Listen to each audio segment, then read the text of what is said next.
Yes, here we go. Sportsbit. Betting Insight today, Pauly and Teddy, Wednesday, August 15th. I'm at Real Sportsbit on Twitter. He's at Teddy_covers, SBR picks, 3 preseason games to go over with some big movement, and especially in that Packer game. We'll get to coming up, a little top-bottom ROI in Major League Baseball. We recap what's going on, all the betting news you need to know in less than 20 minutes. One bad beat, Royals plus 125. Penn blew it in the 8th, 2 outs, 2 strikes. Home run for Toronto, and they win 6-5.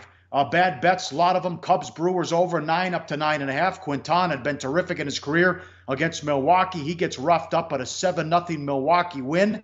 And a tough one here for us. Paxton gets knocked out after the third batter with a line drive. He'll miss a start. Mariners took money 116 to 132. Fires pitched well. Mariners lose 3-2 again.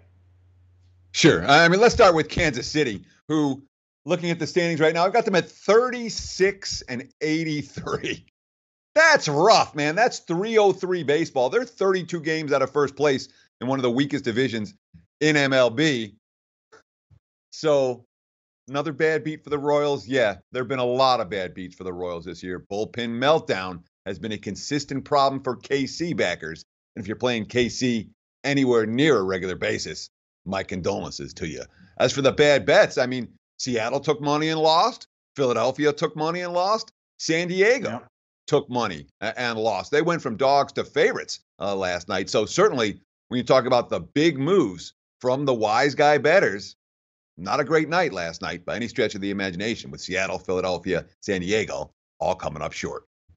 You got to bet the Red Sox every day. They're 51 games over. They've won 10 of 11. They are plus 33 units on the season, number 1 in ROI. Oakland's number 2 now, plus 30 units, as they're, 38 and 12 since middle of June. Atlanta's number 3, Seattle's number 4, and Philly's number 5. Well, the Phillies are great at home and they stink on the road.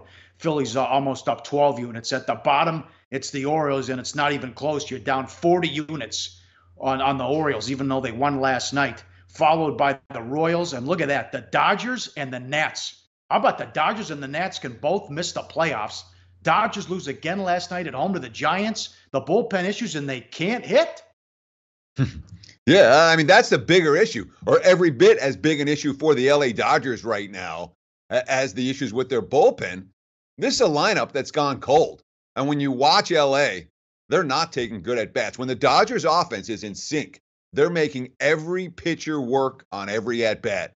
We haven't seen that from LA. A lot of bad at-bats and a lineup that's missing several key components.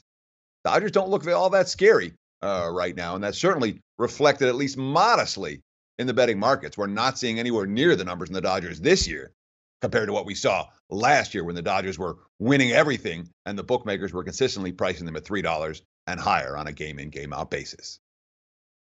Top 5 starter money, ROI. Rodriguez with the Red Sox leads the way, 16-3. Mike Leake, who goes today, is number 2 in ROI, followed by Fires. Price is in that list as well. Worst ROI, Verlander, now the leader. Think about this. With the loss last night, and the Astros have lost 9 in a row at home, Verlander now minus 1384 on the season, and they're 14-12 in his starts, yet he's ahead of Homer Bailey.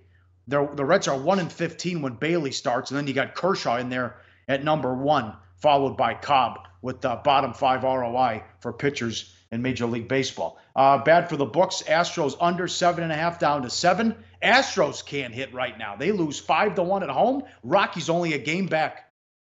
Yeah, and look, what's going on for Houston right now is real and is maybe a little bit scary if you're an Astros fan. As you mentioned, 9 straight home losses in a lineup, again, missing key components.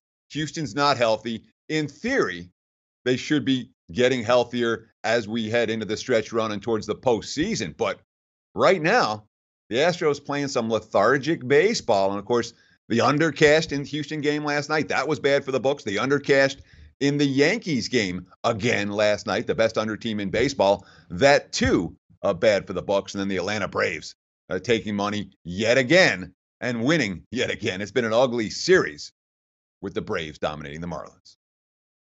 Happ does it again. 7 innings, 1 hit, no earned runs. He's 3-0 with a 1.89 and 3 starts at Yankee Stadium since being traded. Yankees 14-3 in their last 17 at home against Tampa and they've won their last 12 home series against the Rays since 2014. Home teams in that matchup, home teams, I think 11-2 now between Tampa and the Yankees. Braves do it again. 2-game lead in the division, and the Nationals are 8 back now with the loss. And don't look now, St. Louis only 4 back of the Cubs, and St. Louis only a game back in the wild card. Yeah, I mean, look, the NL races are interesting. The AL races have been boring all year, and they're not changing, with the exception, perhaps, Yankees, Red Sox, who are now it's a 10-game difference in the AL East. I don't think the Yankees are going to overcome that level of deficit. So we talk about the AL race. Yeah, you got the issue with the wild card, maybe something in the AL West. But the NL has been interesting and will continue to be interesting. This is an NL playoff chase that legitimately has, 10, 11 teams in it right now. I don't see that changing with St. Louis surging. The Nats are still live, certainly for the postseason, even though they've been struggling. The Dodgers are still very live. You talk about the Rockies, even the Giants only 5 games out right now. The Pirates 2 games over 500 right now. So there's room to maneuver in the National League. A team that gets hot has the potential to go a long, long way in a racing ground in that NL playoff race. I bet the Cardinals 18-1 today to win the division. How about that? They're 4 back with Good 6.5 weeks left. Yeah, incredible. Like the show? Help us keep the lights on. Please make sure to comment, share, and subscribe to all the Sportsbook Review videos. Thanks so much. Best of luck. Enjoy the games.